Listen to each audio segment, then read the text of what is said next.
It's the nation's favourite antiques experts. Yeah! Super cool. How about that? Behind the wheel of a classic car. And a goal to scar Britain for antiques. The aim? To make the biggest profit at auction. But it's no mean feat. There'll be worthy winners. Yes! And valiant losers. Blast it! Will it be the high road to glory or the slow road to disaster? This is the Antiques Road Trip. Beep, beep. Welcome to Yorkshire's West Riding. My God, it's grand, isn't it? Do you know what? I think it's these dry stone walls. I think they're just brilliant. I just love walls. Do you know what? That's an amazing quote. I love walls. I just love walls. Our Wallo-philes, Philip Serrell and Natasha Raskin Sharp, will be taking in God's own county today in their trusty 64 Sunbeam. I want you to give me a tune that you choose for our road trip. I'd probably go for a bit of Neil Young. I'd go for a bit of ABBA.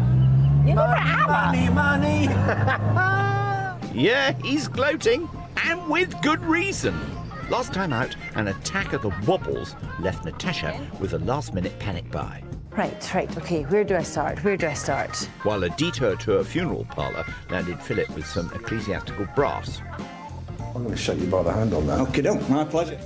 They made a heavenly £150 profit at auction. Someone's looking out for you. I have a plan for today, right? I am going to be scouring the countryside for undertakers. Well, so am I. Are you? Imagine if we both turned up in the same Undertakers. Awkward. Natasha's crown slipped slightly as her fortune fell to £235.80. But Phillips leapt into the lead with £343.40 to take to the shops today. What happened to my £80 lead? Do you remember that? Remember my £80 lead? Hey, it's not over yet, Natasha. They started their trip at Louth in Lincolnshire and headed up the Pennines. They'll eventually end up at a final auction in the west at St Anne's-on-Sea. Later, we'll be heading to auction back where it all began, at Louth. But for now, we kick off in Yorkshire at Bingley, got it? This market town on the banks of the River Aire can trace its origins back to Saxon times. But it's also where the Airedale Terrier was first bred. Oh, wow. It looks like a postbox. Certainly does. Let's hope Antiques Retro and Vintage have some first-class items then. Hello there. Hi. Hello, hi. Hi, I'm Natasha. Pleased to meet you, Mike. Mike, it's This is lovely to meet Christian. you. Oh, hi, Christian in the egg. There's a future Bond villain there. This is Choca. You're not kidding, girl. It might be postage stamp sized, but they've squeezed an awful lot of bits and bobs in here, and the upside is you don't have to walk too far to find something of interest. Here we have a beautiful arts and crafts brass jardiniere and stand, which I think are, yes, they're integrated. Sometimes they're one on top of the other. This is a fully integrated piece. And sometimes the beaten design, this is repoussé work, so pushed out, is more intricate. But actually, this minimalism is what makes this so beautiful. Less is more here. You can just imagine this in a beautiful Victorian home. And coming out of this, if you're a Victorian, your aspidistra plant, which just would not die. It just would not die. Mike's got it priced up at £160. This is probably weighted. Yeah, it's a heavy beast. Let's have a little look. Sometimes it will say something like handmade in England or handcrafted, but I don't see a stamp like that. That is so heavy. Oh, that's gorgeous. It's really striking. But I'm going to keep looking. You can't just walk into a shop like this and just go to the first thing I see. Or can I? Might be rude not to browse a bit more, but I think she's quite taken with it.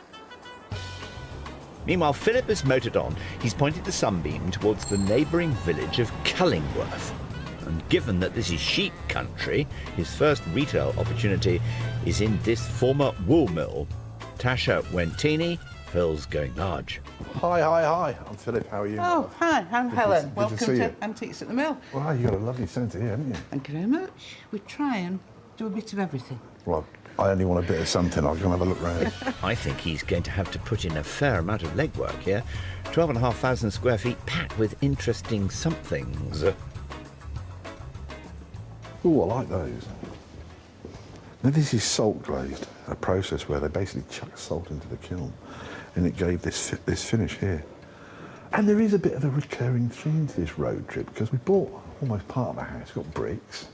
We've had a finial for all the good that did me. And I just love these chimney pots. £55 is the price on that. And these things always get damaged here, always get broken. And that one's not too bad. Should I be learning a lesson from bricks and roof finials? I do like it. I guess not then. Oh look, they're everywhere. I mean, you kind of think that's the same. Actually, it's a different shape to the other one, because the other one got a square base and this one's got a round base. But I'm sort of kind of thinking that they're close enough to be similar. There's a bit of white beard and a red cloak in here where Father Christmas has been down here that many times. That'll make it worth the £30 asking price then. Ha! So, while he ponders his pots, back in Bingley, Natasha still has her eye on that big bit of brass. And there's certainly a bit of a theme in here. You have so much brass and copper. Is this a personal preference? I do like it. Don't like brass in it all though. But So hold on, look at something like this. Oh, again, I wouldn't have cleaned that up. That's got a nice age patina with it. I think that's gorgeous. That's copper, right? And then, Yes. do you think these patches are repairs? I think they may have made it with all the bits that they had left. Yeah, I love that. Yeah. So if this were Victorian British copper, this would have more of a beak. It would have more of a for spout. pouring and usage again. It would probably have more of a conical shape, wouldn't it? But this is just so rustic. Maybe continental, maybe even Middle Eastern. I think this is cool. We're definitely into heavy metal today. What are you looking for? For goodness sake, Mike, don't look at the price. That was your first mistake. No, I was looking to see if there's any holes in. The best way, to be honest, is point it to the window and look inside that way. Of course, the old trick. And Anything? it's full of holes. I think he's being wholly honest here, don't you? He's got £50 on that. Shall we get down to brass tacks? I saw £160 on the plan. Yes. So my question is, would you sell it to me for the £100? No, that is a bit low. Too low? Just too low, yeah. Just too low? 120. What about 110? Is that right, Christian? Yeah. The man in the egg says yes. Spooky. Out of interest, what would be the best price on the picture? No, it's got holes in. Thanks, You're Christian. on my side. 25. Would you do it for 20? What do you think, Christian? Yeah. OK, that's fine, thank you. Someone get Christian a white cat to stroke. So in total, that's £130 for that metalware. Thank you so much, Mike. Thank you. Christian, you've been a star.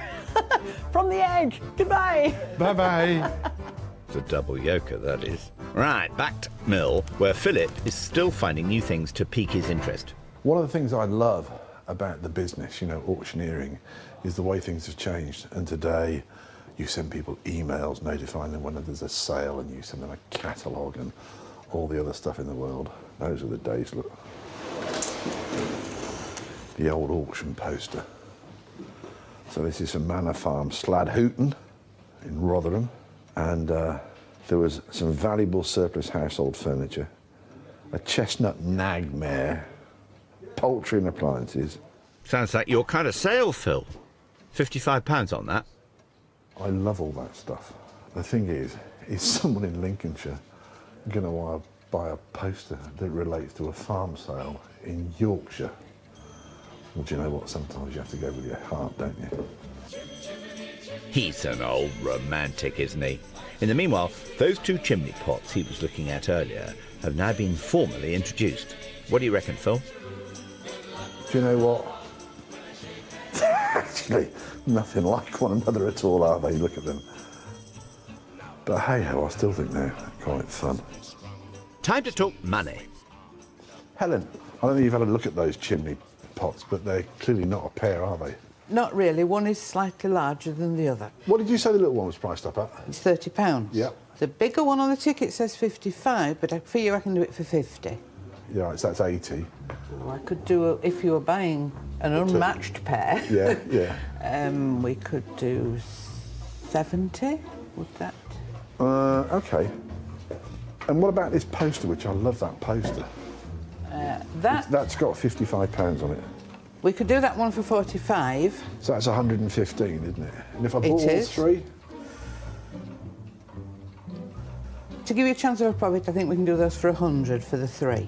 £100? Yeah. You're an absolute angel. Thank you very much Thank you. indeed. That works out to £35 for the poster and £65 for the almost pair of chimney pots. Thanks for that. Thank you ever Thank so you. much. Take care now. So that's him off the blocks as well.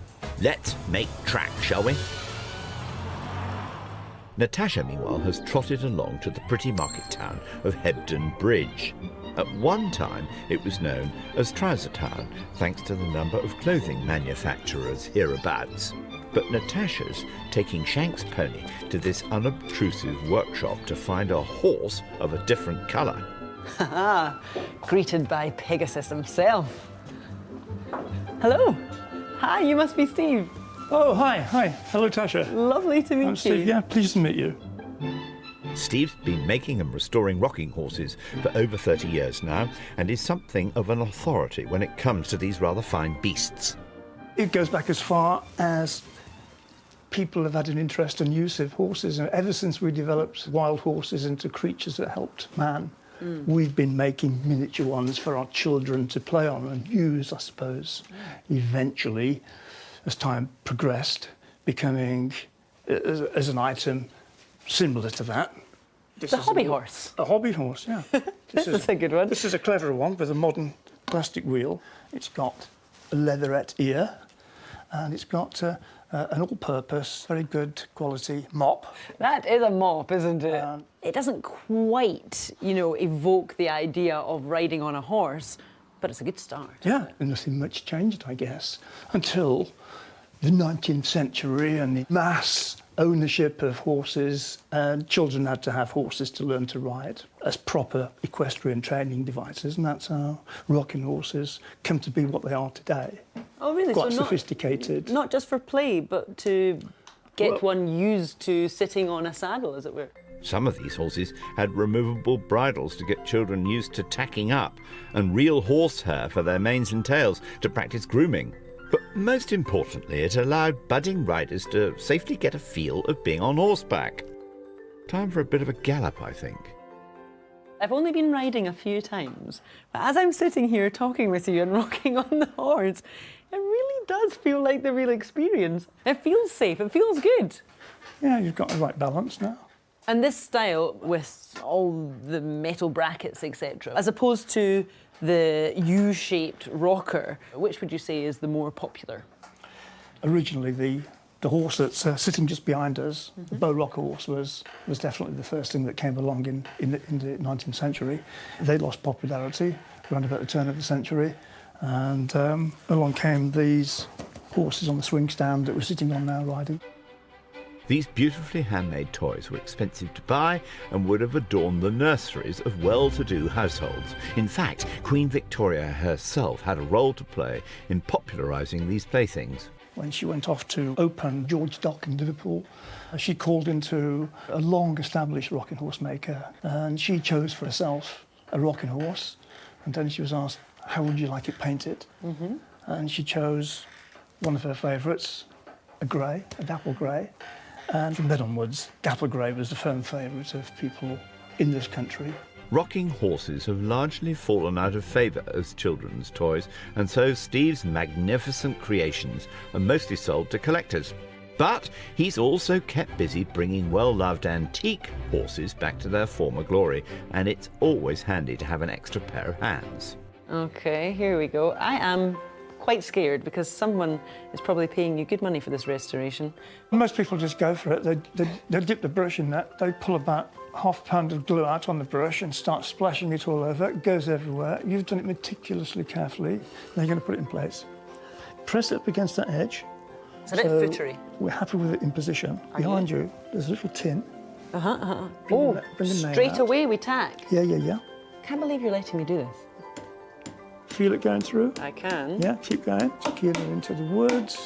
Take your fingers away.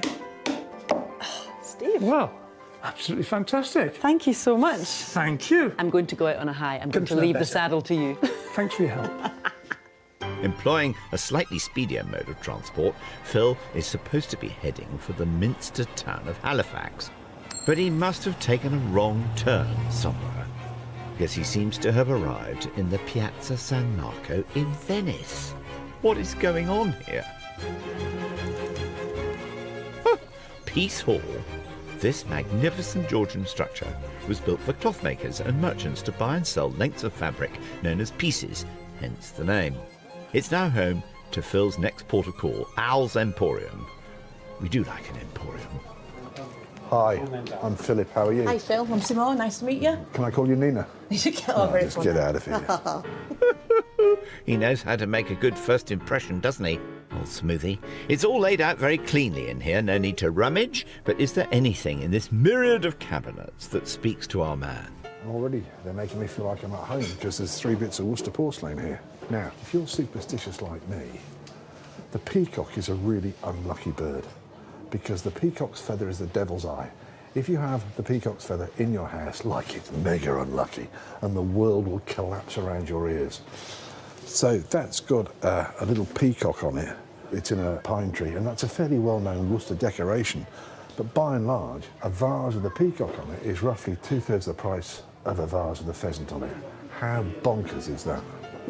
But I'm not going to buy it. It's bad luck. We'll steer clear of that one, then.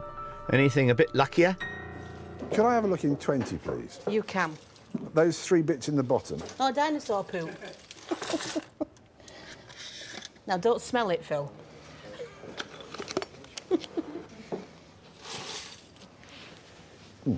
Got any paper? I'll get you some after. How do you know that that is what you say it is? I don't know. It's your shop. It's a cabinet holder. One assumes that she has the expertise. This is fossilised dinosaur poo. It is. It's one of our best sellers. Really? Yep. Little boys in particular. Hey, that says a lot about you, Phil. Technically known as coprolites, these dino droppings are quite useful to paleontologists to find out about diet and migratory patterns. Definitely not a floater. So we don't know from which dinosaur's bottom this appeared? No. Sorry. You can't say it's a velociraptor or a T-Rex. No. Dinosaur poo. I'm thinking of buying dinosaur poo. All those years of training, Phil. These are £12 a pop. I think we know where this is heading. If I bought these here, Yes. what are they going to cost me? Come on, you'll help me here. Oh, get me You'll help me, not calculator. I can do that. 3 12s is 36. Each cabinet's got its discretion, Phil.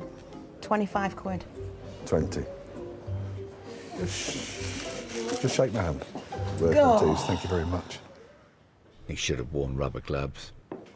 I've come to an antique centre and I'm walking out with 3 piles of... Mind you, it's probably not the first time I've done it on this programme. You said it, mate, not me. I think we'll call it a day, shall we?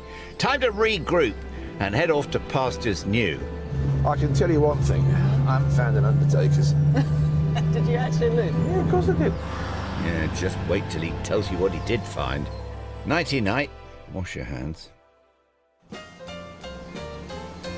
Now, our trippers are normally very cagey about their purchases, but this morning, Philip just can't wait to let it all out. Tash, I've got something to show you. Okay. Ta-da! Look at that. That, Tash, is dinosaur poo. Coprolite. That's what it's called, coprolite. Well, it actually comes from the Greek.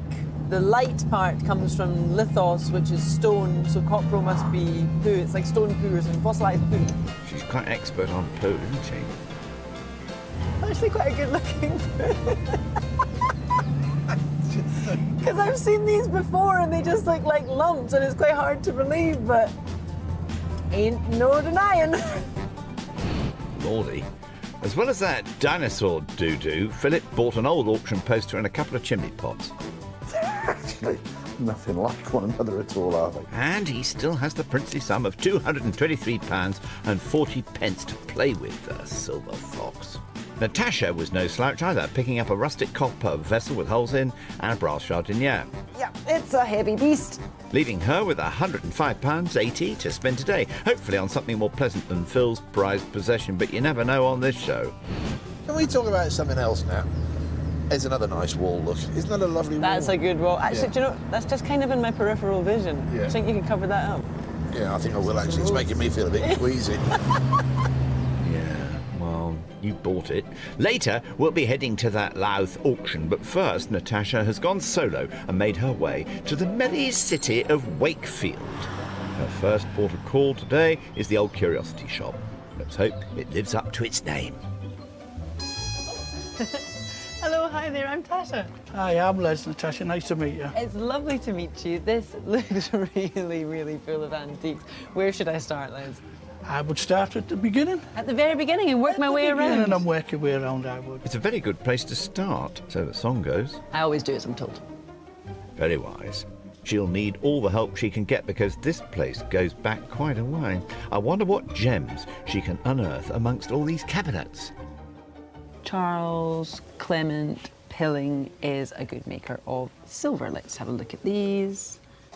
Okay, so there are two of these. Pepperettes, very Art Nouveau. It's all about the organic swirl, the whiplash curve, the arabesque. And here we have something doing all of those things. This is curvy and wavy and exactly what the Art Nouveau was all about. Now, there's not a huge amount of weight in that. And silver is sold by the gram. The thing that doesn't worry me is that these probably won't be scrapped. These are sold to silver collectors. There's a name, there's age, there's design history there. And they're marked up at £45. That's probably not for the pair. I would say that's individually. And you'd be right, girl. £90 for the two. Anything else to your taste in here?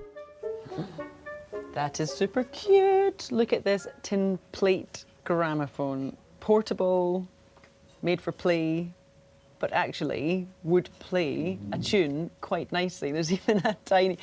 Is that the size of it? Is that a 7-inch? It is a 7-inch, but it's called a Kiddie Tunes. Very mid-20th century. Clockwork. The key is there, which is great. The design is gorgeous. It's very kind of woodland creature. They have got little, almost butterfly wings on their backs, these kids, and they're each playing an instrument. They're singing in harmony with the birds. I'm just going to go around because I want to see if there's a maker. In fact, oh, sorry. Let's see, I'm going to take it out. Here it is, the National Band. Yeah, okay, so there's a maker. Condition is poor. This has been used and loved, and that's exactly what it was made for. Yeah, that spins around, no problem whatsoever. Oh, it's a wee bit wonky. £70 is the price on that. It's a lovely thing. Tin plate toys. Never bought one of those before. This could be my first. Maybe we'll make sweet music at the auction. You'll have to see if Les is playing to your tune first. Must say, I'm loving your sign. Lots of items reduced. That is the perfect sign for me. I think both of these are cool, particularly in love with the tin plate record player. I would be delighted if you were to accept an offer of £35. I know it's so cheeky. I know I'm almost embarrassed. It is. I think that might be a little bit too low. What about 45 and we've got a deal? Okay. Right, deal. Would you mind terribly throwing in the mini record at £45? Yes, we'll throw the record in. Oh, really? Oh, cool. There Thank you. That was really embarrassing. Ready for some more? Round two then, the £90 pepperettes. I want to offer 45, and for goodness sake, let's just shake hands. What about 60 for the pair? Oh, no! I don't have enough money to do that. So my offer is going to be 49. Right, we'll go for the deal on 49. How's that? Right? That's an excellent deal, I believe. It's so great. What do you mean it's an excellent deal? It's superlative. He's a very nice man, is Les. So that's £94 in total for the gramophone and those two pepper pots. And that means she's only got around £12 left. Don't forget your record, girl. Oh, you get two in there. Hey, bonus. Time to scalp quick, I think. Now, is there anything that evokes Yorkshire more than the music of a brass band? From the trumpet to the tuba, there's something about that sound that just says Northern. And Phillips made his way to the town of Huddersfield to find out about the evolution of one particular member of the brass section. Ah! Hi, Phil. How are you, Steve? Nice Good to see you. you. Come in, please. Thank you very much, thank you. Blimey, this is cool, isn't it? Michael Rath has been making the highest quality trombones for over 20 years. His creations can be seen and heard in orchestras, big bands and brass ensemble the world over. And as Britain's only trombone manufacturer, he knows a thing or two about how these iconic instruments came to be. To start with, it was basically a warning sign years ago for armies or to warn people across the valley that you wanted something. So they'd use an animal horn or something like that. It was a communication device. Yeah. And I suppose as time's gone on, it's been developed and then made into a pleasant sound. It's not just a matter of blowing down a pipe, is it? No, it's certainly not. You need to create the sound first of all, and the instrument actually amplifies the sound. So, yeah. So with a brass instrument, you have a mouthpiece, which is like that. Okay. You create an airstream. Yeah. And then you use your lips as a reed. And then you add your mouthpiece. I'm almost there, aren't I? I am almost there. I used to play a cornet in a CCF band at school, but I got to tell you, it was very, very bad. My cornet had a nice cream on the end of it. The simplest form of these wind instruments would be a hunting horn like this. By changing the pressure of your lips, you could alter the pitch. But for a full range of notes, it needed some modifications. A natural trumpet was basically a longer version of that, which could create more notes on it. Because it's longer. Okay, yeah, so therefore it could be used in a musical performance. If, for instance, they wanted to change it into a different key, they could take this one off and put this one on to make it longer. And by altering the length of the pipe... It gives you a different range of notes. Yeah. Then the instrument was in that key... For as long as you were playing it? For as long as you were playing it, OK, until you took that bit off. So you couldn't alter it? You could alter it before the performance or quickly during the performance. Another component, called a yard, could be added and played like a recorder to increase the amount of notes, essentially the forerunner to the valves on a modern trumpet. But it was the sack butt, the name comes from the French to pull and push, that first allowed musicians to alter the pitch by sliding a section of the instrument to increase its length. This was the forerunner of the trombone. That was sort of developed in 1450. And around 1770 or something, this came in, which is the modern-day trombone. Give it a toot, Phil. Thank you, good night and goodbye. Very good. He's definitely getting better. I think that's fantastic. It is a work of art, isn't it? Michael's factory produces only around 400 of these magnificent instruments a year. It's painstaking work, as each trombone is beaten into shape, spun to form the bell, the pipes are bent and soldered, and then the finished item is assembled and polished to a high shine. They not only sound incredible, but look incredible too. So we've got a few different materials. Yellow brass, which is 70-30 copper and zinc. Yeah. This is standard brass, but in a brushed or satin-type finish. Yeah. Nickel silver parts. Yeah. And a red brass bell. Red brass, not copper? It's 90% copper, 10% zinc, which gives you that red finish. I've got one last tongue-in-cheek question for you. Why were there 76 trombones? That's a very good question. I haven't got a clue. And with that, I think it's time for the factory band to play us out. Take it away, boys.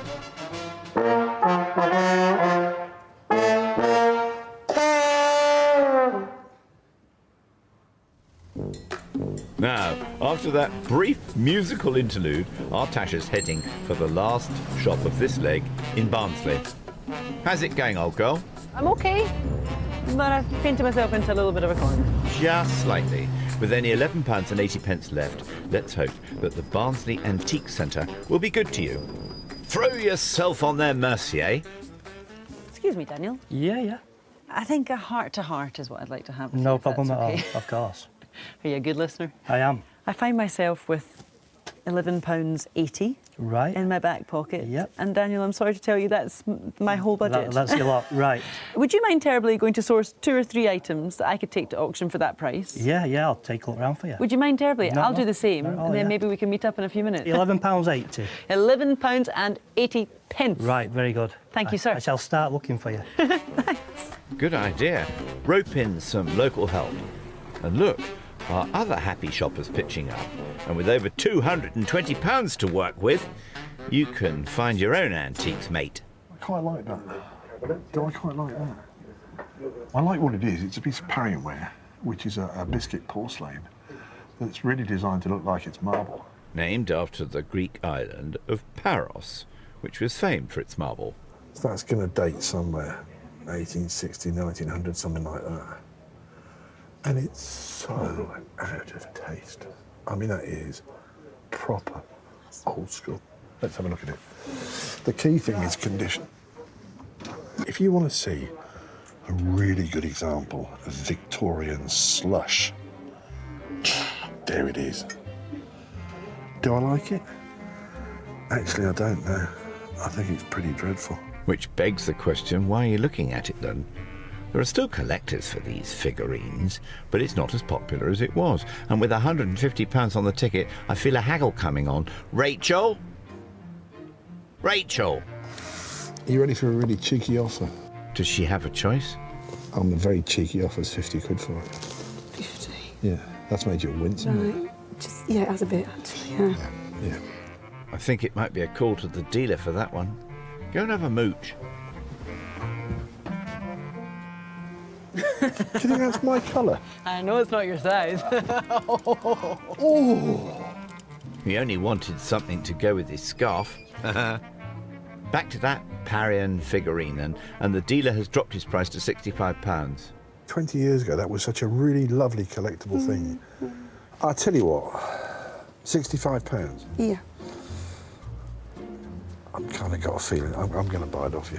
Right. I'd say he's happy with that, but I think that might be stretching it. Take care, my love. Take care. Thank you. What have I done? So while he heads off to ponder that question, it's time to see what Daniel has managed to scrape together for Natasha. Is this your collection? It is. OK, this is interesting. I'm immediately drawn to something that has a £50 price Right. tag on it. It was £11.80 I have. It was. I gave him the sob story on the phone to the dealer. He says he can have it for the £11.80. May I have a look? Of course. Another reason is because it actually scares him. I'm not surprised. Well, I guess it's a deity, it's Far Eastern, but the figure is completely emaciated. It's just skeleton. It is. That's why he doesn't like it. I think he just wants rid. It's unusual. The thing that worries me is that that could be from a tourist market. Yeah. Or it could be from a temple. So this Chinese crackle glaze bowl. Yeah, I phoned the dealer up on that. That could be a couple of 100 years old. He's got it priced at £20, but again, he's listened to your sob story and he says he can have it for £8. I think I can discount the floral decorative tree. I think it's between the Far Eastern items. Right. I'm more attracted to this. There's something quite just neutral and very delicate about that. This is just quite ghastly. What would you do, Daniel? To be honest, I'd choose a bronze. I think it's more going for it. Maybe I should just delve into unknown territory. Yeah. And go for the bronze. Go for the bronze. Let's do it, Daniel. She's got there eventually, and every last penny spent. Emaciated Southeast Asian bronze figure sells for £10 million in antiques road trip shock. Are we going halves on it? Yeah, we can talk commission later. Yep. Daniel, how grateful am I for your help? I'm so grateful. Thank you very much. Thank you. Take care. Bye-bye. Time we headed for that auction then. You're ready for hiding? Yeah. Well, it's your turn, isn't it? It's not going to happen. It's your turn. If only I'd bought some poo. And on that note, let's get some shut-eye. Welcome back to Louth. Seems like no time at all since we were last here, doesn't it? Is it going to go south in Louth? It's going to be a good day. It's going to be a great day. I've got a feeling it's going to be a good day. Come on. That's what we like. Positive mental attitude. We've wandered around West Yorkshire and now it's time to sell in Lincolnshire. John Taylor's Auction Rooms is where it's all going to happen, and on the internet.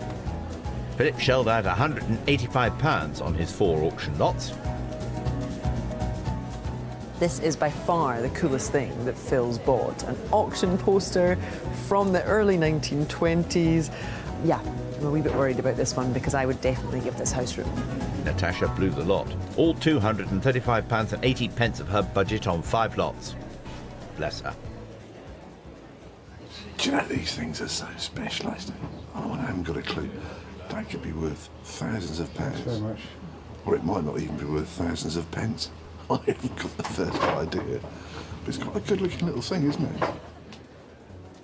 Let's find out what auctioneer James Laverack thinks of our Pears Hall. Tin plate, toys sell well with the gramophones. Ones with the horn can make into the hundreds. This one, I think, is going to be more into the tens of pounds. Well, I can honestly say I've sold a lot of fossils before, but I've never sold dinosaur poo. So I don't know quite where this one's going to go, although there will be a novelty factor. There's a first time for everything. Right, you two. It's a packed room, so fingers crossed, eh? It's so busy. A lot of people here for dinosaur poo, I think. Yes. Well, we'll have to wait, because up first is Natasha's big brass jardiniere.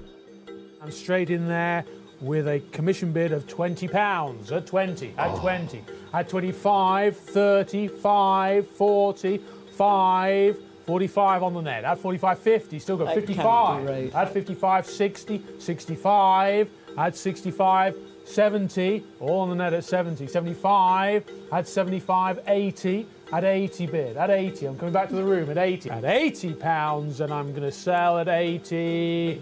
Internet. That's rather taking the shine off things.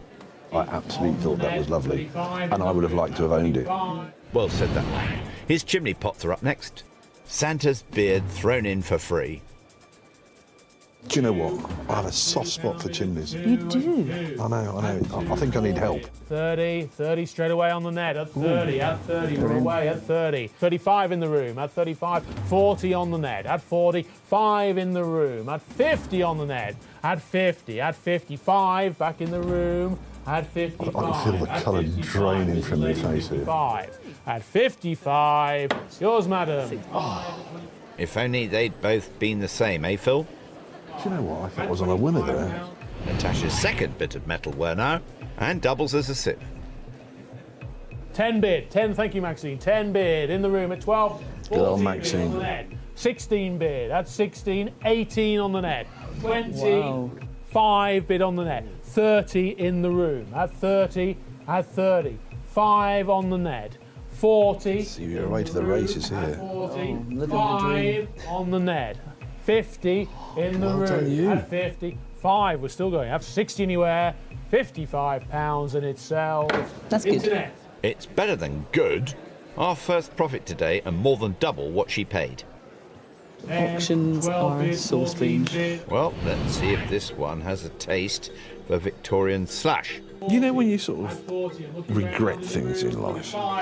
Yes. Well, I'm having a big parrying regret at the minute. £20, 20 bid, thank you, at 20 in the room. At 25 bid, at 25, 30 bid, at 35, at 35, 40 bid, at £40. I'm surprised. Oh, they're at 40 because they 5 anywhere at 40.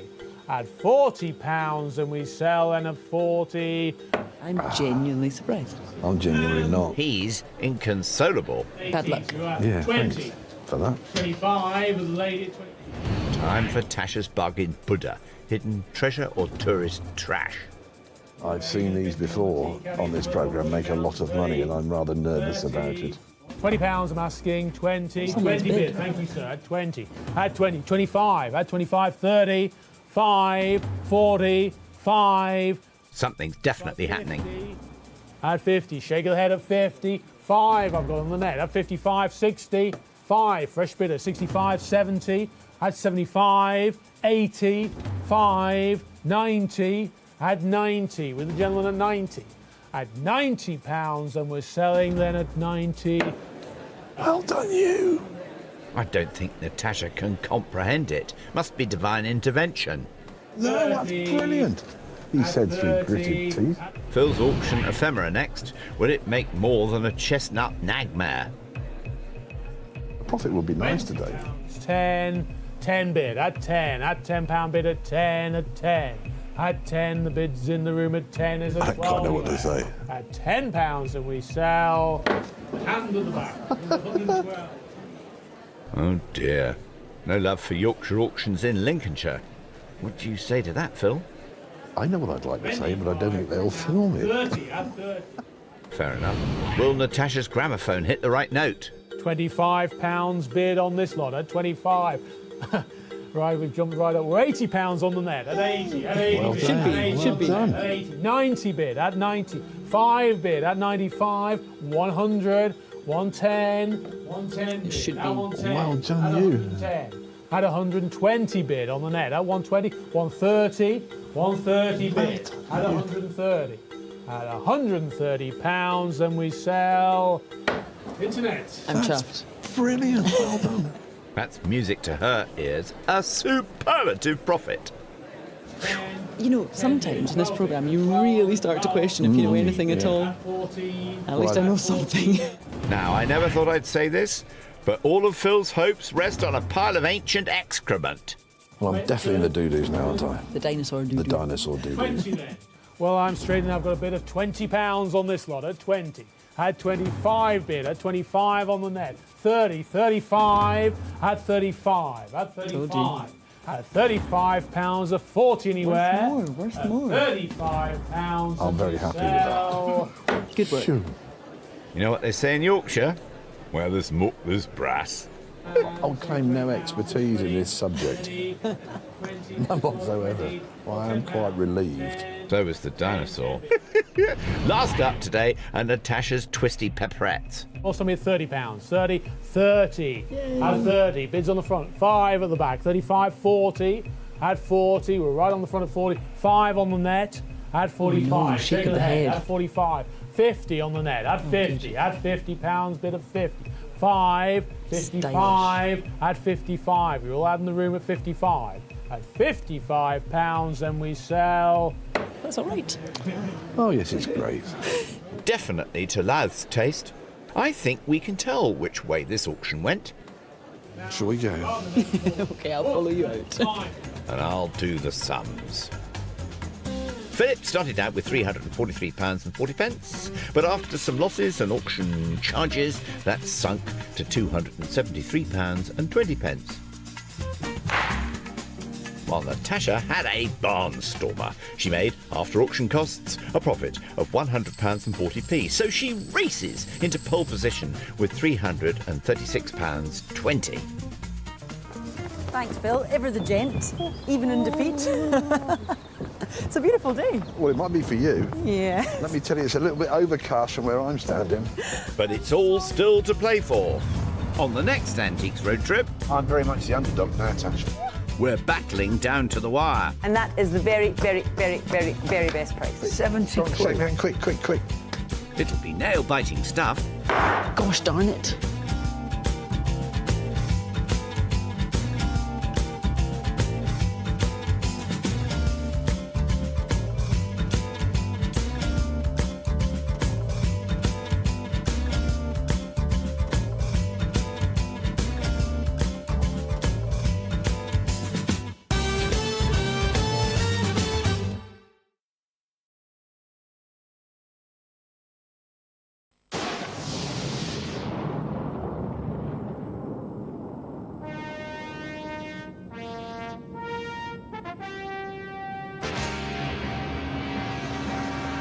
They came from the four corners of the earth. The mightiest gladiators from Great Britain, Finland, America, and Russia. Together for the first time in history, united to accept the challenge of the international champion contenders in a battle that would decide who is the best in the world.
From the National Indoor Arena in Birmingham, England, welcome to International Gladiators.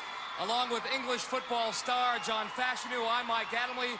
Glad you could join us as we move one step closer to crowning our champions. And the way things have worked out today in our semi-finals, it's an all UK-USA semi-finals, John. The rivalry is always there, whether it be Linford Christie or Carl Lewis. But the good thing, it's always done fairly, in the true sense of the word, like sportsmen. And that's exactly what will be done tonight. So let's meet the first of our semi-finalists, who are Eunice Huthart. And from the USA, Adrienne Sullivan. Eunice, you have been in this position before, and let's talk a little bit about pressure.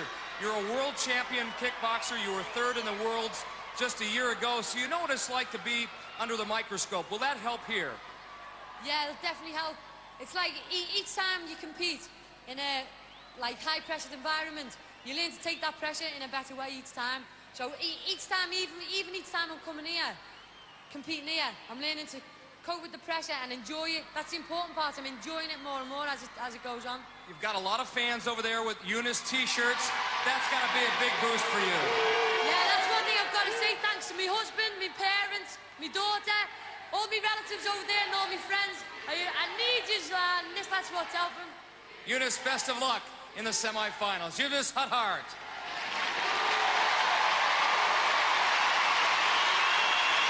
Adrienne, you're a detective in the police force in America. How are you feeling today? I'm feeling pretty good, John. I've been doing a little working out, preparing myself for the semifinals, and bringing all I have for it. Do you expect it's going to be a tough competition? Oh, yeah, always, especially with Eunice. She put on a good show for the finals here, and I think it's going to be a real good show for everybody to see. Have you done any extra training or just the normal training you'd always do anyway? Just the normal, John. I didn't want to throw anything off sync. I just wanted to keep the same momentum and just keep going. Good. We wish you all the best. Let's see how you did on. Let's hear it for Adrienne from the USA. All right, let's meet tonight's male semi-finalist. This year's British Gladiator champion police officer, Paul Field. And from America, Kyla Storm. Paul, I know you're the British champion, but you have designs, dreams of becoming the world champion in Gladiators. You're a bobsledder, a decathlete, a police officer. Being a jack of all trades, does that help in this kind of competition? It does, yeah. Every single competition here is different. There's no one set pattern you can use, so you have to be a jack of all trades gladiators, most definitely. Is it also a matter of being able to explode and concentrate and then chill out in between events? Yeah, you've got to be strong, you've got to be explosive, but also got to have the strength as well. So you've got to have all that. Paul, I've seen you perform. Continued success here in the National Indoor Arena, and best of luck tonight in the semifinals. Thank you very much. Paul Field. Now, Kyla, you're one step away from the final. How does it feel to be so close, yet so far? Well, yes, Vastus, it feels very, very good, because all my life I just wanted to be good at just one thing. And as you said, now I'm just 2 steps away from that one thing.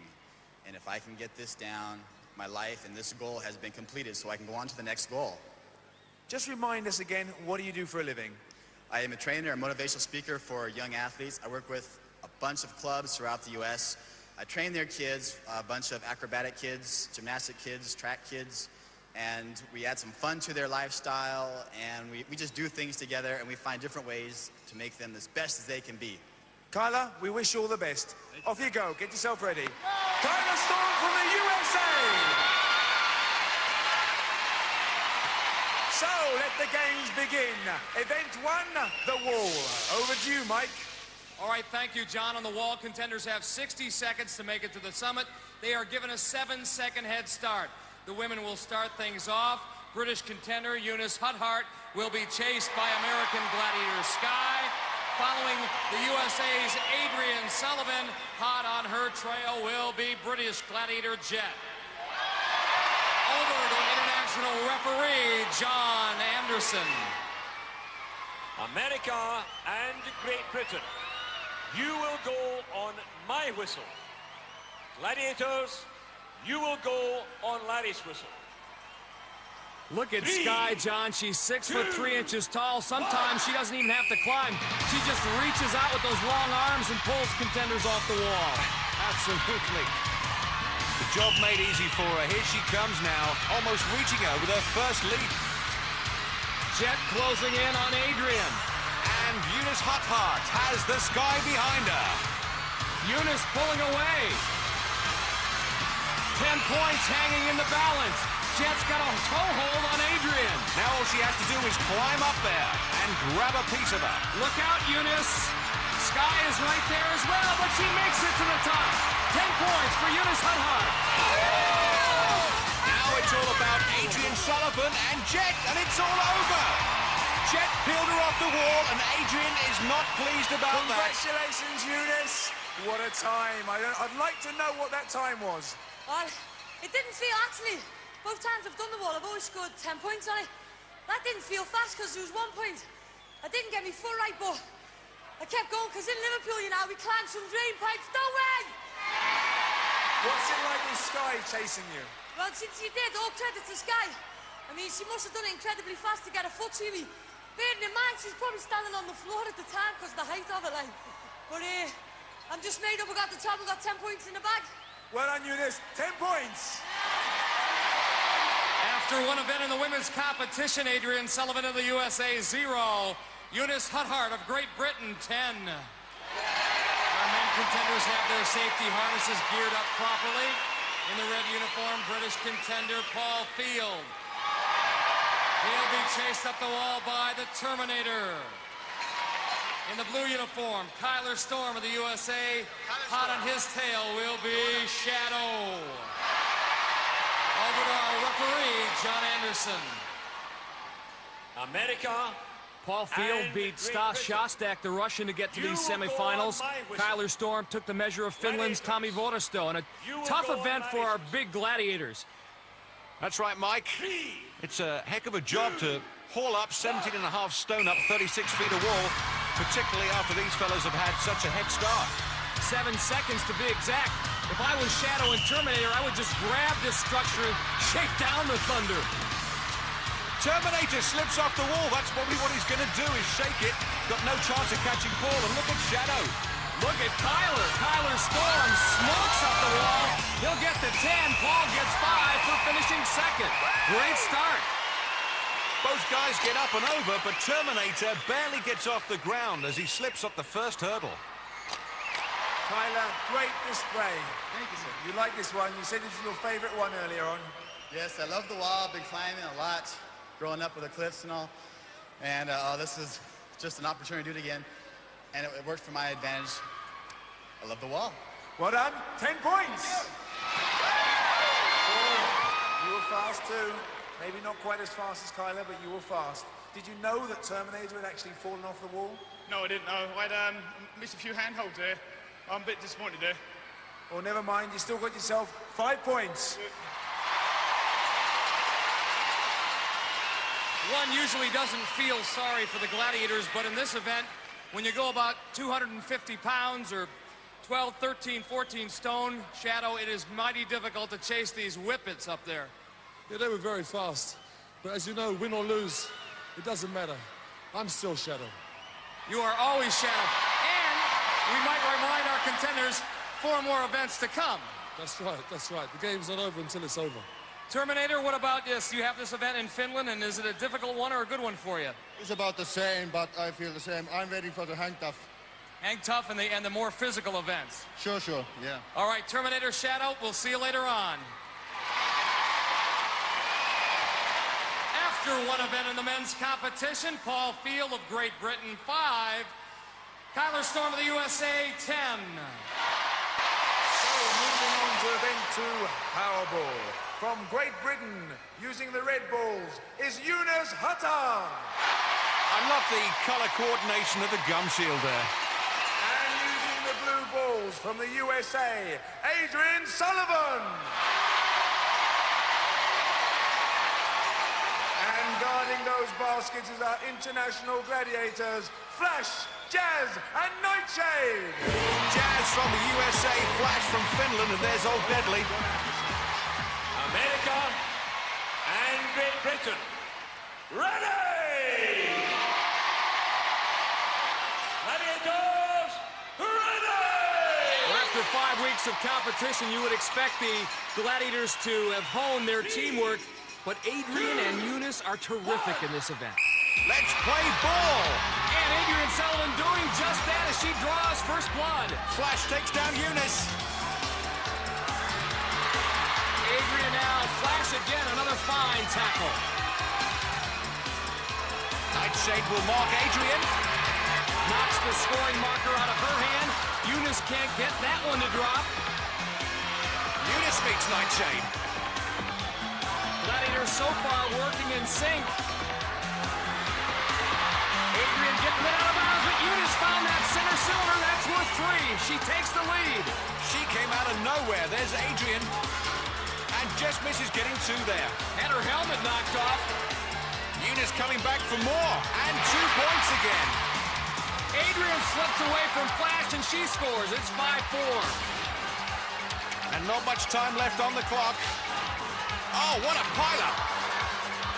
Rush hour traffic here in Powerball. Time expires. Eunice Huthart, the winner, 5-4.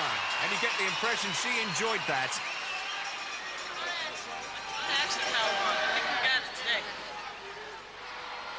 Well, that was a tough one. Adrienne, how did you find it this time? It was real tough. Is it getting any easier? Oh, no. It's getting a lot harder. A lot harder. A lot harder. Well done, you got yourself 4 points. Well, Eunice, we know in Great Britain here that you like the physical games. How did you define this one? It was excellent because you got, like, the best of the world in there going against you, so I just found him throwing and I just love it. I'd go again. Go again. Go again, Johnny. Well, you did well. You got yourself 5 points. Let's have a chat with the Gladiators. Jazz, how did you find that? You heard what they said? I tried. I don't like making it easy for them. If they want those points, they're going to have to work for them. I'm certainly doing that. Flash?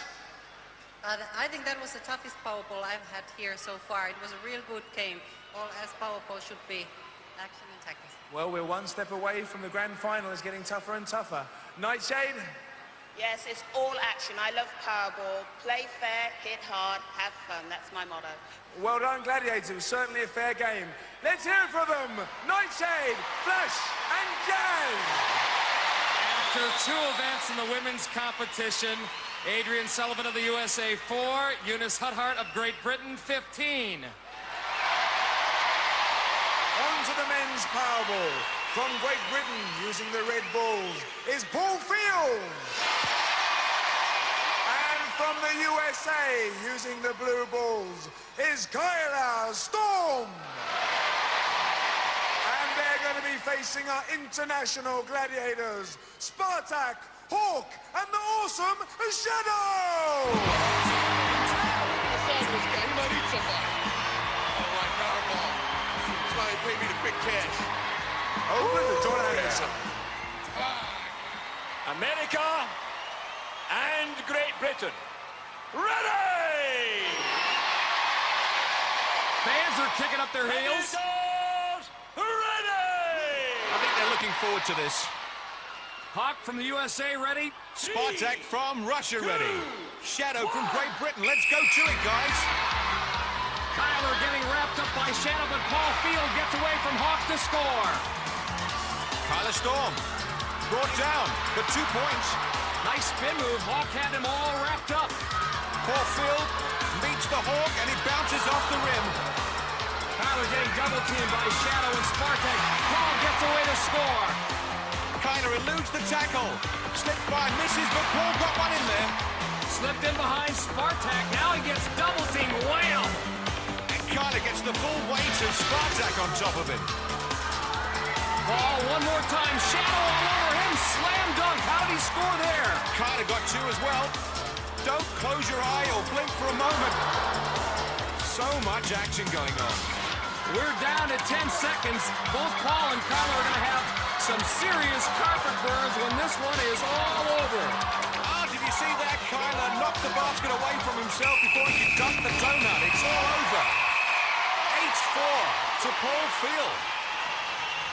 They're huffing and puffing. Powerball is rough, tough stuff. And they're going to need to save some for later. Congratulations, guys. It was a great match. Kyla, is that a new little trick you've got there? On impact, you do that little turn and twist? Oh, sure. You gotta maneuver, especially if there's a hawk in the way. He's huge, man. How to do a twist. I got through 2 of them. One for that center. I don't know if it went in. Did it? I don't know. No, it didn't go in, unfortunately. Oh, man, I was there. I had that. 2 of them I had like that. The center basket, you had it lined up. You could have just dunked it in then. Overcompensated. My mistake. Never mind, you got yourself 4 points. Paul, how did you find that? A couple of times you were hit hard by 2 of them. You got to take it to them, you know. Hard game, play hard. Good fun, though. You enjoyed that? I love Powerball. Well done. You got yourself 8 points.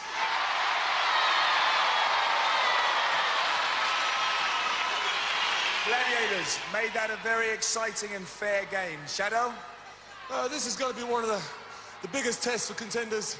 A lot of courage, a lot of speed involved, a lot of heart too. All credit to them. Well done. Hawk?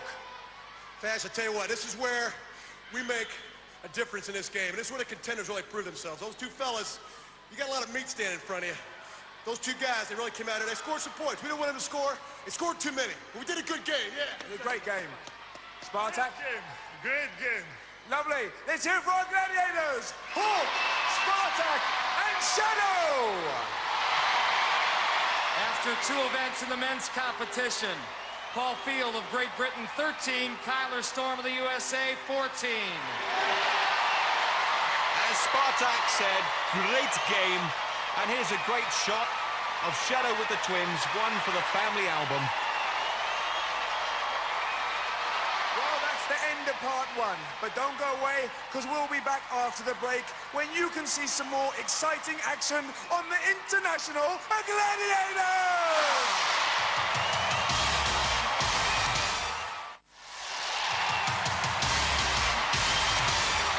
Welcome back to the National Indoor Arena. Our semifinals continue. Event number 3, don't stop till you get to the top. It's the pyramid. Our contenders are set at the base of the pyramid, set to go, that is. And at the summit of the pyramid, our international team of Gladiators, Jet and Sky. Over to referee, Larry Thompson. America and Great Britain, are you ready? Gladiators, are you ready? 3, 2, 1. Jet will be on Adrienne. Sky's got Eunice. And Eunice likes going up drain pipes. This is a whole different can of worms. I'll say it. Look at Jet. She's got Adrienne all wrapped up as Eunice goes back to the bottom. The fast way. And Jet gets a piece of Adrienne. Takes it down for a crash landing. Eunice desperately trying to get away from Sky, but that long reach, she reels her back in. It's a tall order, Mike. Jet and Adrienne continue their stalemate. They're not going anywhere. And Eunice is going nowhere. She can't find a way round the Sky. This looks like WWF, doesn't it? Adrienne's going to have nightmares about Jet. Remember what happened in the wall? Yeah, do that. One last chance here. Adrienne's lost her helmet. She loses Jet momentarily, but it looks like she's going to run out of time. What a shame. Tough break. But she hits the button anyway, and her family thinks she's won, but she was just a couple of seconds out there. What a titanic tussle between Jet and Adrienne. They took some knocks. Adrienne, if that event was 65 seconds long as opposed to 60 seconds long, you'd have had 10 points. Yeah, Jet's real tough.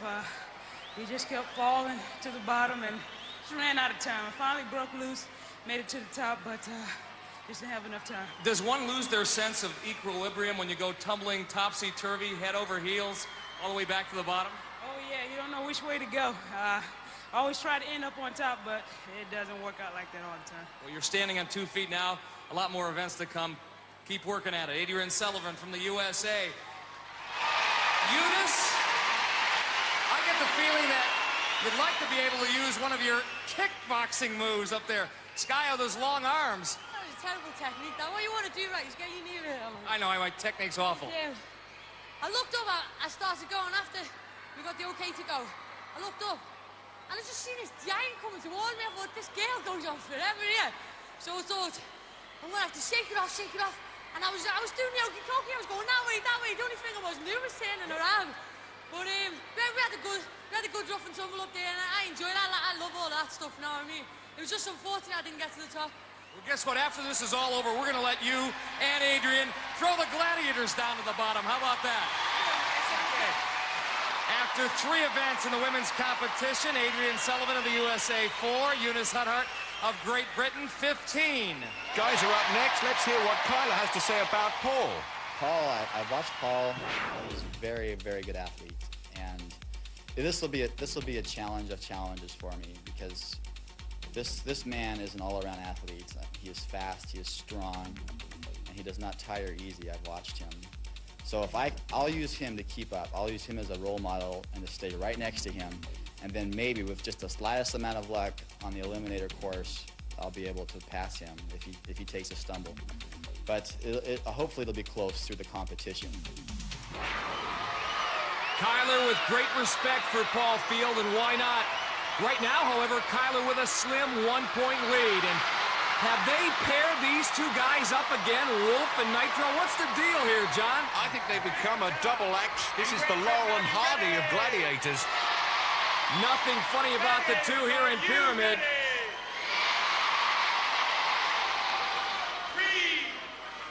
Again, 60 seconds to time limit. A reminder, today's winner moves on to the Grand Championship to face Wesley Berry. And we'll be watching out for the usual Wolf tactics of lying down on the job. And Kyla nearly gets past him. Now the Wolf has got the bites.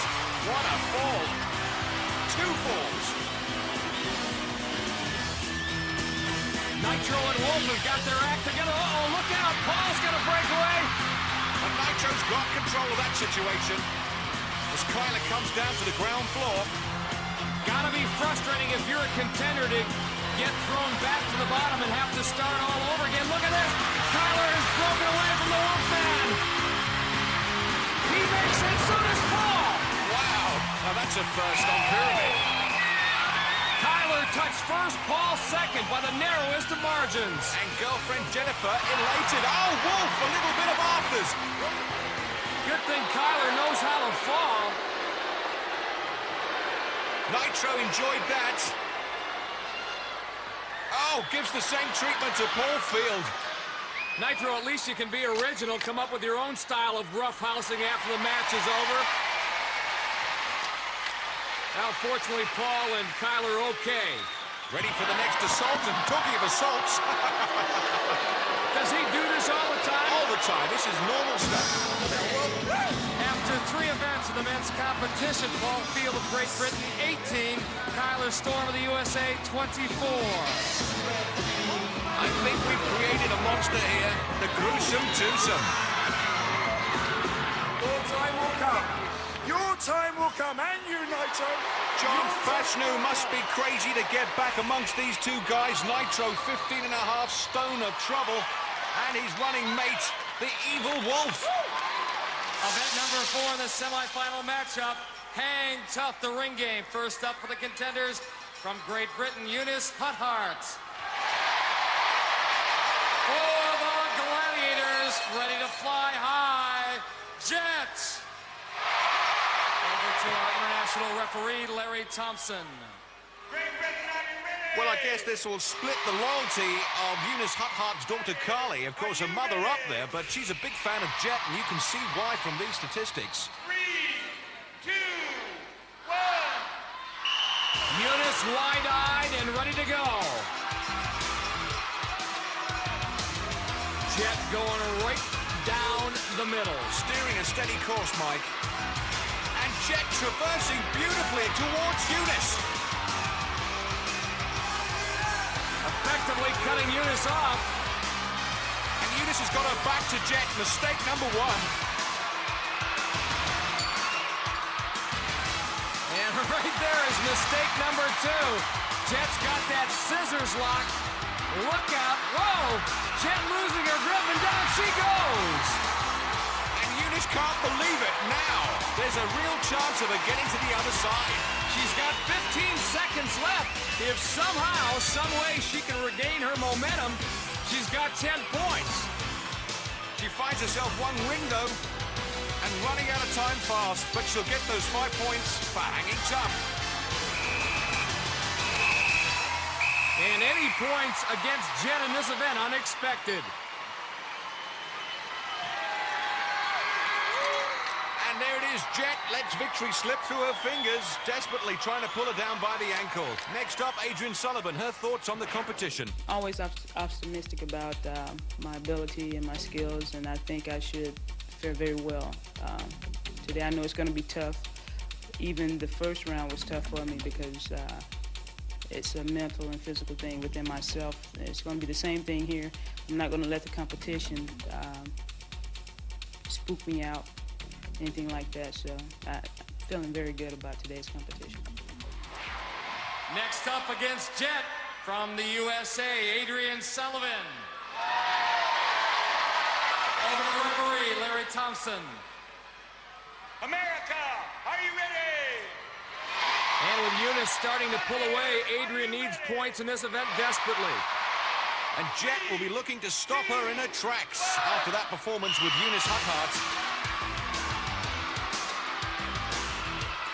John, I was watching Adrienne moments ago. It looked like she was having some problems with her right shoulder. And you can see her grimacing a little bit. Yeah, she doesn't look comfortable up there. Jet sure does. Oh, yes, this is too easy. She goes in high, and it looked like Adrienne gave up the ghost there. She's relieved it's over. After 4 events in the women's competition, Adrienne Sullivan for the USA 4, Eunice Huthart of Great Britain 20. And with Adrienne 16 points behind, there's the Liverpool Choral Society happy to sing that song. The men now set to hang tough. Up first for the contenders from Great Britain, Paul Field. The gladiator that he has to swing against, Terminator. I hate to mention this. Over to our international referee, Larry Thompson. But he was beaten twice last week. He'll have to reload that gun. Yeah, Phil Norman got by him, and so did Wesley Berry. He won't appreciate us reminding him. 3, 2, 1. We'll hide this videotape then. Okay. But Paul Field has got nowhere to hide at the moment. Terminator steering a course straight at him. What Paul is doing, however, he's already in the red zone. Now he's in the scoring zone. He has made short work of his grid. Look at this. He crosses in all of about, what, 9 seconds? Unbelievable. He just gets better, this guy. The Watford policeman terminates the Terminator, who continues to fire blanks in this event. He was mullered. Well, pure class there. Congratulations to Paul. That's what Gladiators is all about. Paul, so quick, so good, 10 points. Use the speed, you know? Yeah, got to say as quickly as possible. We give him a chance to get him online. So that was pre-planned then, huh? Very much so. Pre-planned, yeah, no probs. Get on top of him and let him make the moves, huh? 10 points! Yeah, Paul Field. Those 10 points will move Paul into the lead. He's really pumped up, and that chalk cloud shows there's a Kyler Storm coming for the Terminator. And John and Hank Tough Kyler capable of just about anything. In our American Championships against our Gladiator Turbo, he does this full 360 degrees, complete shoulder dislocate to get away and score 10. That's impressive. Next up against Terminator, as he's known in Finland, American Kyler Storm. Over to referee, Larry Thompson. America, ready? Gladiator, ready? So, a motivational speaker by trade, Mike. Speaking of motivation, Terminator's got plenty. 3 consecutive contenders have scored 10 on it. And Kyler making a hash of it already. He's one-ringed. He's way out of sync here. What is he trying to do? Well, like I said, he's capable of anything, and what he's capable of here is getting beaten. Better head backward. Terminator looks a little confused himself. I think Kyler doesn't have a plan here. He's just trying to play with the Terminator. There he goes. This is all ad-lib. The problem is he's not in the red zone. He can't score any points. Maybe he thinks he's in the Olympics. Keeping Terminator at bay. Oh, look at that. That was a bad mistake. Now he's one-ringed and in trouble. And when all is said and done, Kyler just left to hang around. No points. Kyler, his own worst enemy. And he never really got into the scoring zone. He was lucky he wasn't disqualified for kicking at Terminator. Kyler, it looks like you might have got outfoxed up there. I know you go in there with some pre-game plan, and Terminator cut you off. He sure did. He got close to me a couple of times. I apologize for the tap of the feet. It was a desperate move. You did your job, Terminator, and the smile is back on your face. Yeah, it was a nice game. It was good too. And I want to say to all my fans here in Birmingham, you are good, the best audience I ever seen. I love you all. I'll be back. Like a true Terminator, he'll be back. After 4 events of the men's competition, Kyler Storm of the USA, 24. Paul Field of Great Britain, 28. Event 5, the suspension bridge. And the first up from Great Britain is Eunice Huthart. And she's going to be facing Jazz. What can you say? Forget about the statistics about this Gladiator. When it comes to suspension bridge, she owns this event. Contenders don't have a chance. She's a one-hit wonder. Princess of Punch. Dowager of Destruction. Sultaness of SWAT. Duchess of Kent. She's good. She's not bad. She's real good. Contenders go off like fleas on a dog. Eunice Huthart giving her a battle here, though. Oh, that was quick. Hey, give her credit. She lasted longer than most of our contenders do. 3 seconds? A lifetime. Jazz does it again. She's got everyone boogieing here at the National Indoor Arena. Eunice's dad swings his thing. And watch out he doesn't dislocate his back. And second up to face Jazz from the USA is Adrienne Sullivan. Over to John Anderson.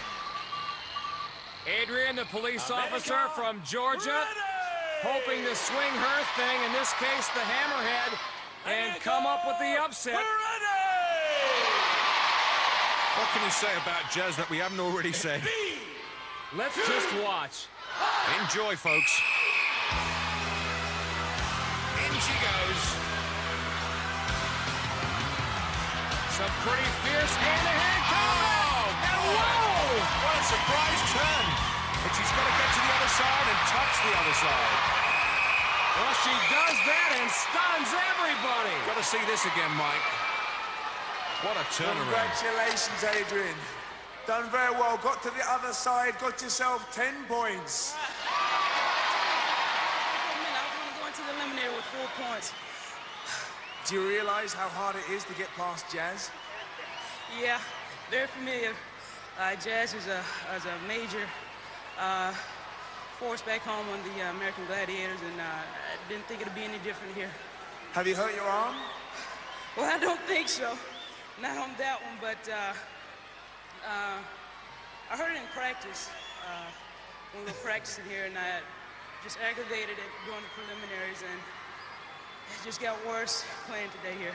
Well, well done. You got yourself 10 very valuable points. Well done, Adrienne.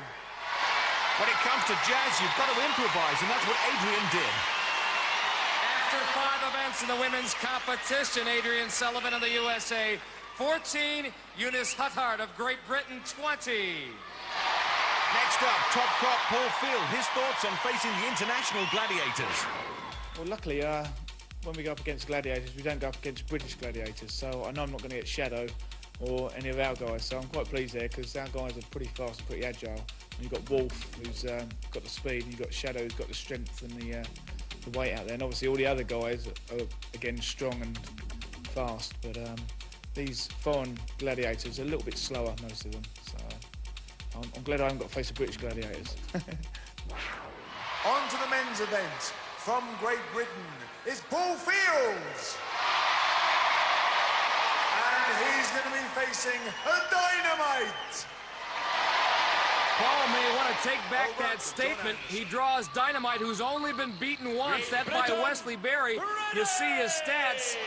He's large indeed. Built like the proverbial brick wall. And Paul has to knock that down. Paul, a big man himself, capable of the upset. Not intimidated, here he goes. In fact, he attacks first with that hammerhead, but then the Russian Bear, pure power, just pushes Paul off. Disarmed him at the same time. Oh, just love that funky bear. The Bolshevik boogie. Paul, that happened very, very quickly. Can you tell us what happened? Yeah, I just lost my footing. Give him a good whack, he gave me a good whack, and I just lost my footing. Never mind. Is he as tough as he looks? I don't know, I didn't get a chance to find out. Unlucky, Paul. No points. And let's hear it for Dynamite. And it was just like hitting a brick wall. Bangs into it, no reaction, and steps off the bridge. A good idea, really, considering the Eliminator's next. Second up to face Dynamite from the USA is Kyla Storm. Over to John Anderson. Kyler packs nearly 14 stone on his 6'2" frame, but weight and height not a big deal in this event, especially against the Bear, Dynamite. Nothing is, Mike, except maybe a bulldozer. Let's see what happens. Kyler usually has some trick up his sleeve. He jumps up and down, trying to shake the Bear off. Instead, he jumps off himself. Another tactic goes wrong for Kyla Storm. Another chance to watch the dancing bear. Come on, shake that groove thing. The crowd love him.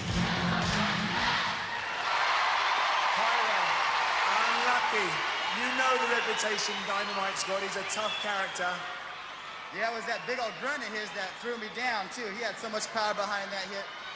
I mean, what was going through your mind? You were bouncing up and down on the suspension bridge. I wasn't sure whether you were trying to rock him off. Yeah, I was trying to get his equilibrium off just a little bit. But unfortunately, he's still stuck on. He's a small but very solid gladiator. Yes, sir, he is. Unlucky, Kyla Storm from the USA, no points. Congratulations, Dynamite. Can you tell us a little bit about how you did it? That guy, very strong guy, but I am Dynamite! There you are, #1, Dynamite! After 5 events in the men's competition, Kyler Storm of the USA, 24. Paul Field of Great Britain, 28. Well, that's the end of part 2, but don't go away, because join us after the break for the Eliminator here on the International Gladiators!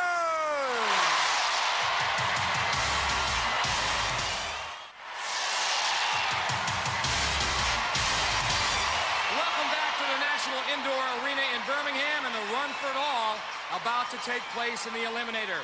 Our women will start things off, and at the moment the UK's Eunice Huthart has a 6-point lead on American Adrienne Sullivan, good for a 3-second head start. Eunice has been in this position before in the British Championships when she won it all, almost.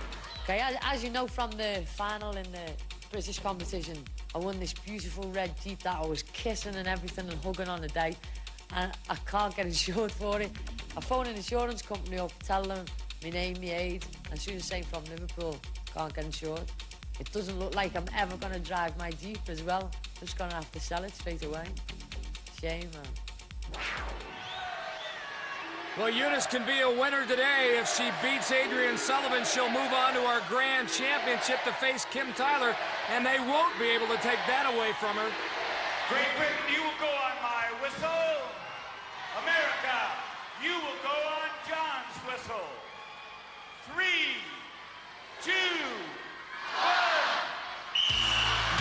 the Liverpool lassie with the muscular chassis.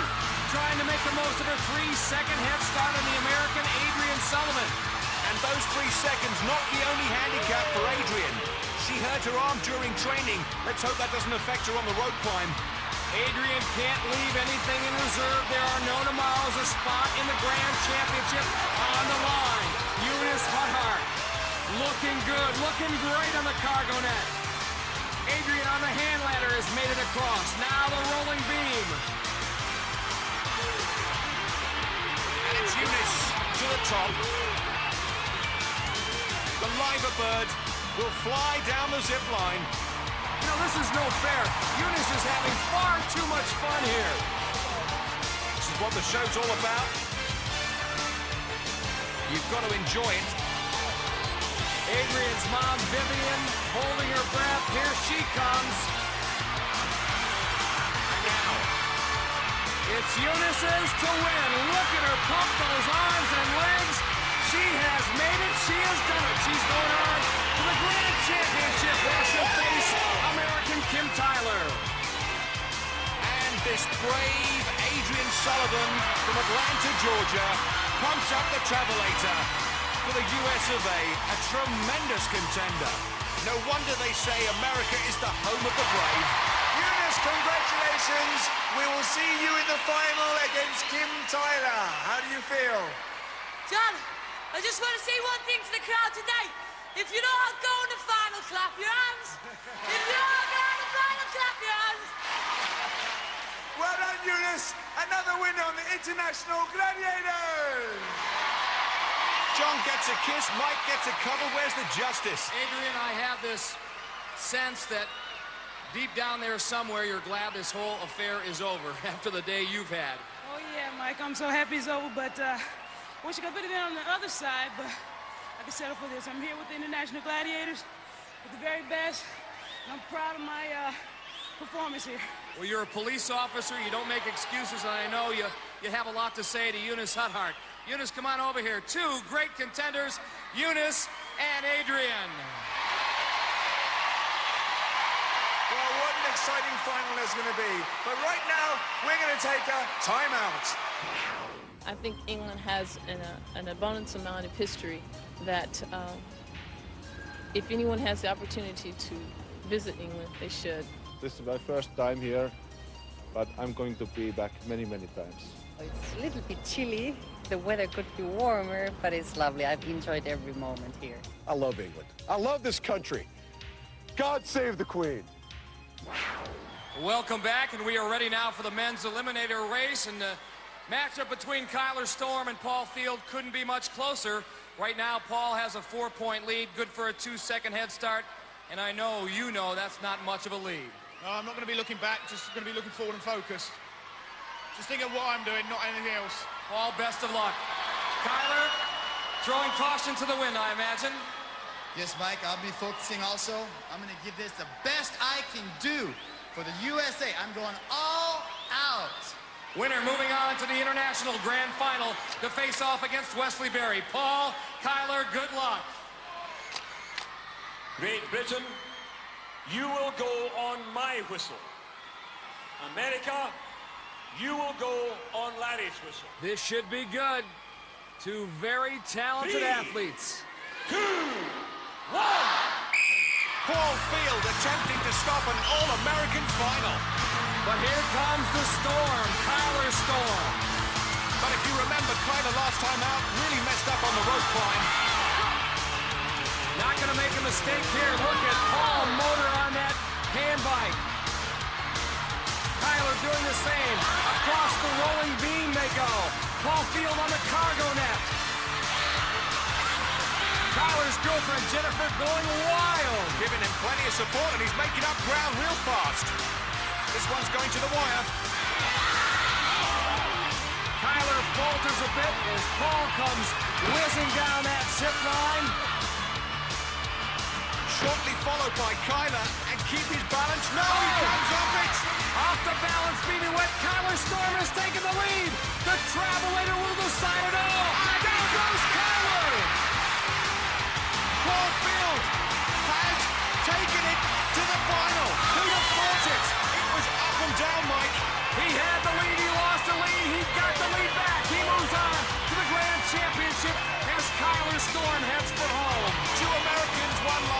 2 Brits win this week. That sets us up for a great final next week. Congratulations! What a semi-finals! How does it feel, Paul? Great, great. Eunice, we're together, girl. You thought you'd lost again, didn't you? He was catching you up. Yeah, I've got the leg speed, man. The Terminator leg speed.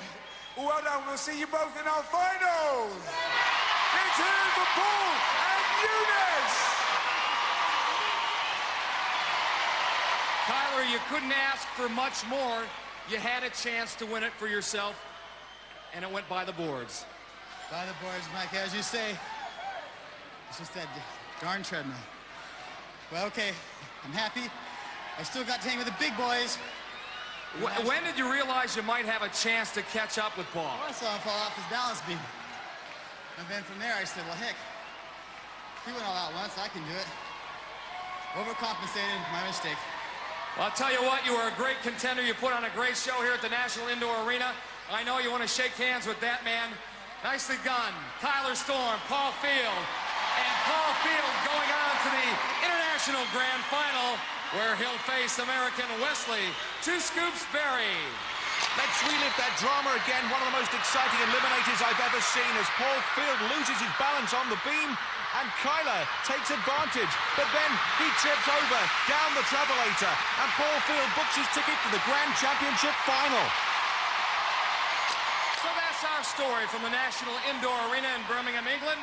For John Fashanu and all of us, I'm Mike Adamley. We'll see you again on International Gladiators. For safety reasons, do not attempt to recreate any of the events you have seen on Gladiators. If your local gym doesn't offer a beefcake obstacle course, you're going to have to get your fix with us this morning. American Ninja Warrior is next this April Fool's Day on Challenge, whilst over on Pick, it's 60-minute makeover.